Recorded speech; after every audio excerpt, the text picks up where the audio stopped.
ان کے پاس 1 دینار رہتا تھا، جب تک یہ خرچ نہیں کرتے تھے تب تک انہیں نیند نہیں آیا کرتی۔ اللہ حفاظت فرمائے، ہم حرام کے پیچھے بھی پڑے ہوئے ہیں، کہتے ہیں یا اللہ نیند آ جائے۔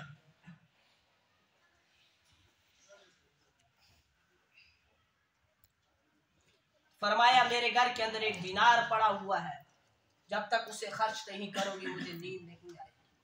پھر اما عائشہ رضی اللہ تعالیٰ عنہ نے اٹھ کر جلدی وہ بھی اللہ کے راستے کے اندر خرچ کر۔ تو بزرگوں، اگر آج کی کسی عورت نے اور قیامت تک آنے والی کسی عورت نے اگر کسی عورت کے نقش قدم پر چلنا ہے، کسی کو آئیڈیل بنانا ہے، یا اما عائشہ رضی اللہ تعالیٰ عنہ کو بنائے یا حضرت فاطمہ الزہرا رضی اللہ تعالیٰ عنہ کو بنائے۔ حضرت فاطمہ الزہرا رضی اللہ تعالیٰ عنہ کے لباس کے اوپر سنا ہے یا کہیں پڑھا یا کسی سے سنا، بہتر پیوند لگے ہوئے تھے، ٹاکیاں جس وسیع آتے ہیں، تب بھی گلا نہیں، شکوہ نہیں، اور ساری رات حضرت عائشہ فاطمہ الزہرا رضی اللہ تعالیٰ عنہ سجدے کے اندر گزار دیتی تھی۔ پھر صبح کو کہتی تھی یا اللہ آپ نے رات اتنی چھوٹی بنائی کہ آپ کی بندی دل کھول کر سجدہ بھی نہ کر سکتی۔ ہماری عورتیں کیا جواب دیں گی اس کے سامنے قیامت کے لیے، جنہوں نے کسی اور کو آئیڈیل بنا دیا، جو کسی اور کے نقش قدم پر چل پڑی، ان کے پیچھے چل پڑی جن کی کوئی منزل ہی نہیں ہے، اللہ کی بنائی ہوئی دھرتی کو کے اوپر نافرمانیاں کرنا جن کا مقصد ہے، ان کے پیچھے پڑ گئی ہماری آج کی عورت۔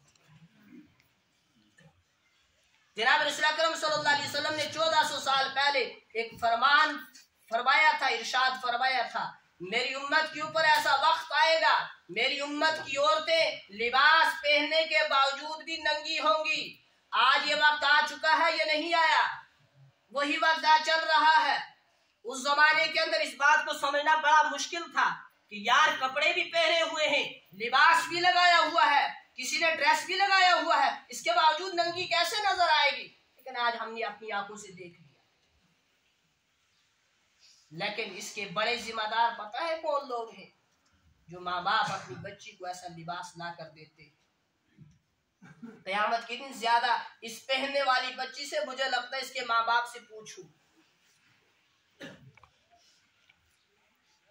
کہ آپ نے ایسا لباس کیوں لا کر دیا تھا؟ آپ کے سامنے حضرت فاطمہ کی سیرت موجود نہیں تھی، حضرت عائشہ کی سیرت موجود نہیں تھی، حضرت زینب کی سیرت موجود نہیں تھی، ام کلثوم رقیہ کی سیرت موجود نہیں تھی، آپ نے اپنی بچی کو ایسا لباس کیوں پہنایا؟ بزرگوں، بسا اوقات آپ نے دیکھا ہوگا کہ ایک شخص ہے اول صف کا نمازی، چلے بھی رگ رہے ہیں سالوں سال، 3 دن بھی لگ رہے ہیں مہینہ در مہینہ، گشتوں کے اندر بھی جا رہا ہے، علماء کی مجالس بھی اٹینڈ کر رہا ہے، 5 وقت کا نمازی بھی ہے، اور پیچھے صف کے اندر نہیں اول صف کے اندر نماز پڑھنے والا ہے۔